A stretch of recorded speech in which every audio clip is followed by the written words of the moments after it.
Это программа «Актуальное интервью», в студии Иван Лазаренко. Здравствуйте. Вложения «Газпрома» и Якутии в программу развития газоснабжения и газификации республики составят 14 миллиардов рублей. О том, какие населенные пункты будут газифицированы, как будет выполняться задача, поставленная президентом страны, мы спросим у министра промышленности и геологии республики Максима Терещенко. Максим Викторович, здравствуйте. Добрый день. Президент России Владимир Путин поставил перед федеральными органами, регионами и компанией «Газпром» задачу завершить газификацию к 2030 году. Как у нас в республике организована работа по выполнению этой задачи? Это действительно сложная задача, но газ ожидают многие жители в многих поселениях Якутии. На сегодня мы реализуем поставленную задачу по двум направлениям. Первое – это в рамках государственной программы Республики Саха-Якутия, по которой уже сегодня газифицировано более 100 населенных пунктов. И буквально в прошлом году, в конце года, запускали газ в Бердигистяхе. В этом году уже с нетерпением ожидают жители села Талон. И работа эта продолжается и по ранее начатой газификации. И, соответственно, рассчитываем, что будем разрабатывать проектно-сметную документацию, затем приводить газ в другие населенные пункты. Но помимо этого, это хорошо известная программа жителям нашей республики. Буквально на прошлой неделе, в понедельник, была подписана совместная программа Республики Саха-Якутия и ПАО «Газпром», которая завизирована со стороны главы Республики Саха-Якутия Арсения Сергеевича Николаева и руководителя компании «Газпром» Миллера на 2021-2025 годы. В ее рамках как раз и планируется разработать проектно-сметную документацию, провести проектно-изыскательские работы и привести газ в 16 населенных пунктов. Еще по 5 населенным пунктам будет разработана документация, которую я уже вам сейчас сказал.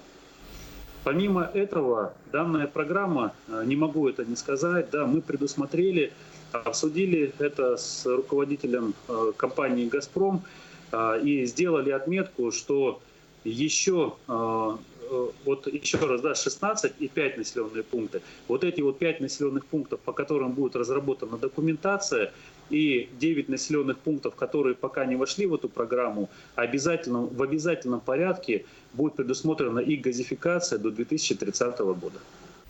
Ну а если не секрет, то какие населенные пункты были включены в совместную с «Газпромом» программу газификации?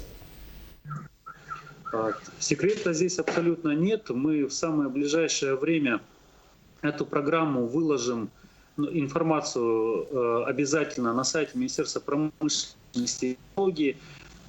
Принцип органов власти республики быть открытыми. Соответственно, еще раз, программа предусматривает газификацию населенных пунктов, расположенных вдоль магистрального газопровода «Сила Сибири». Соответственно, это 4 муниципальных образования, если идти с запада на восток: Ленский, Алекминский, Алданский и Нерюнгринский районы.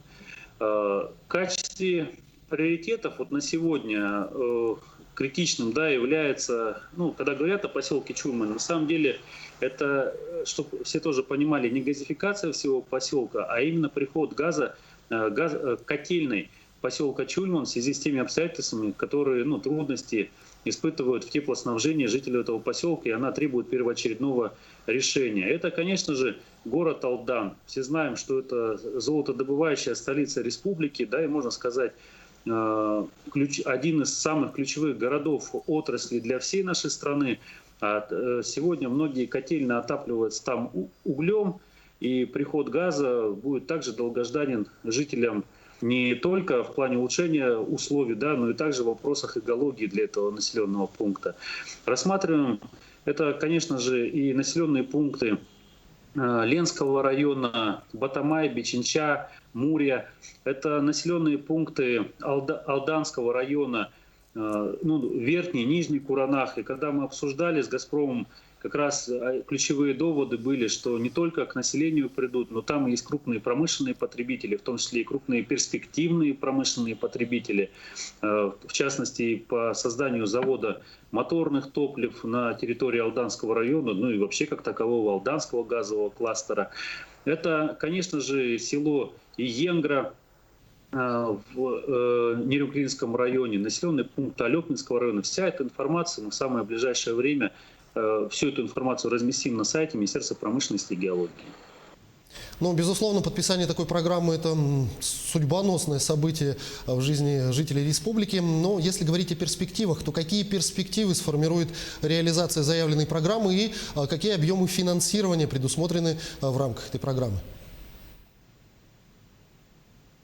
Перспективы. Первое.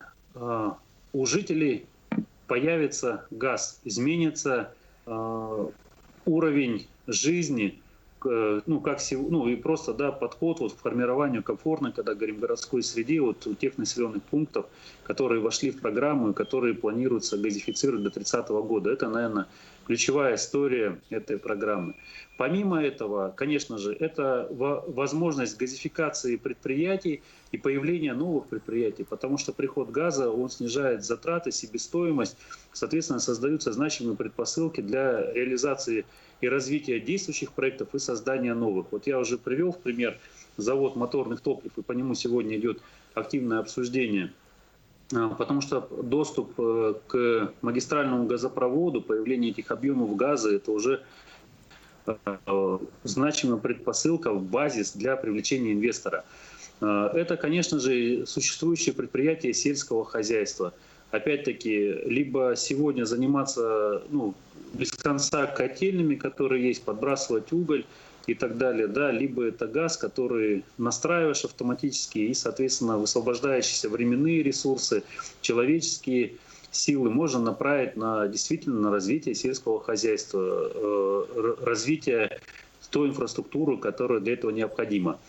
Это важно для предприятий жилищно-коммунального комплекса. Вот как уже говорили, когда котельные переводятся на газ, это, соответственно, идет экономия не только по субсидиям, да, это идет высвобождение средств на реализацию других значимых социальных проектов. Помимо, то есть это вот, наверное, ключевые вопросы, когда мы говорим о перспективах. Программа рассчитана до 2025 года. Есть ли понимание, что уже планируется после ее реализации? Да, и я прошу прощения, я не закончил ответ на предыдущий вопрос, тоже дополним, да, хотелось. Когда мы говорим о затратах, которые предстоят, вот тоже их обсуждали, суммы действительно значимые, которые надо направить, измеряются миллиардами рублей, и в том числе предусмотрены не только непосредственно на саму газификацию и для доведения граждан до домов жителей, но помимо этого необходимо предусмотреть значительные суммы на перевод котельных, например. Предусматриваются средства на субсидии гражданам для подключения к газовым сетям, по действующим сегодня нормативно-правовым актам, вот субсидии, которые оказывает Министерство труда Республики Саха-Якутия.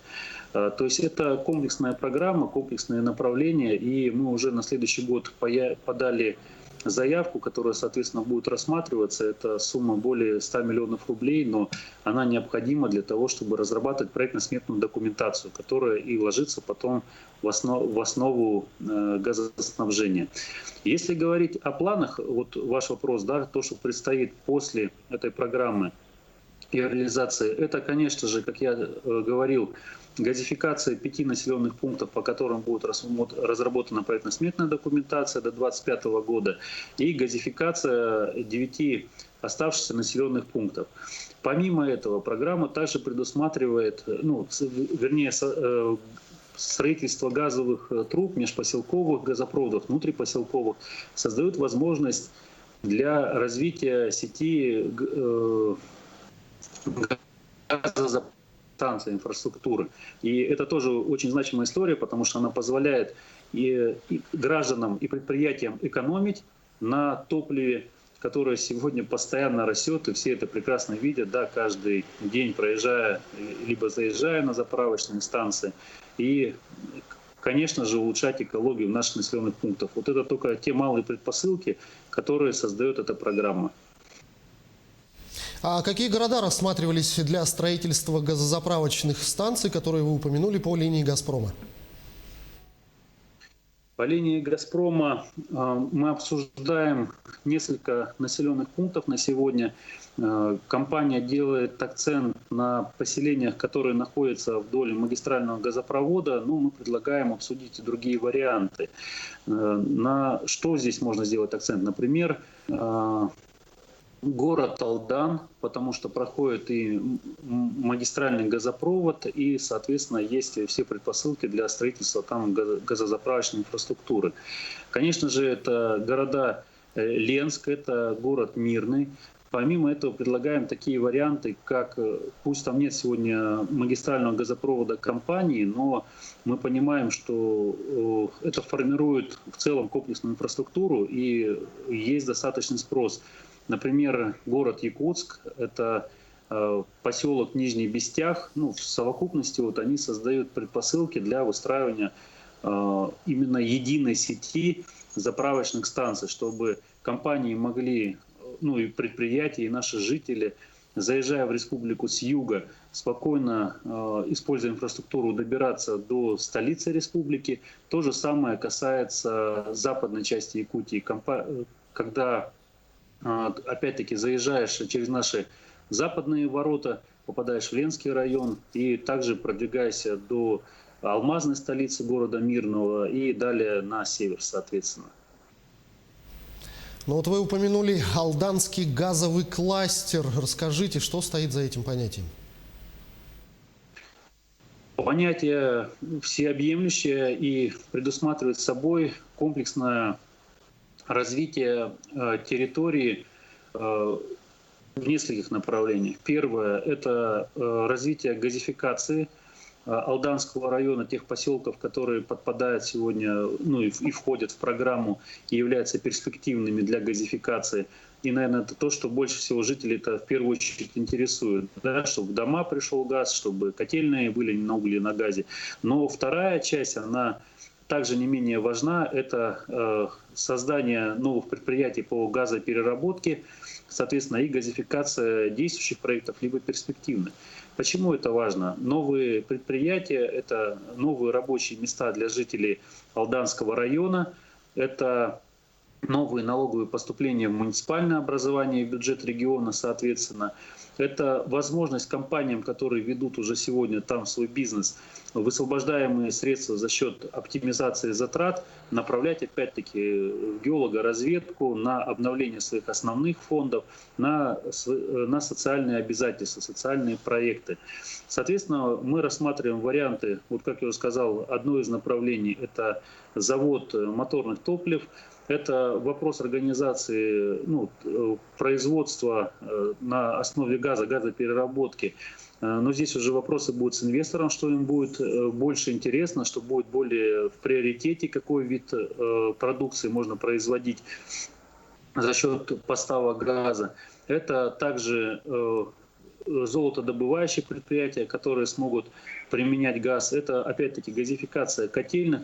То есть очень комплексная история, которая стоит за вроде бы простым словосочетанием «Алданский газовый кластер». Максим Викторович, я благодарю вас за беседу. Спасибо, что ответили на наши вопросы. Всего вам доброго. Надеюсь, было интересно. Спасибо.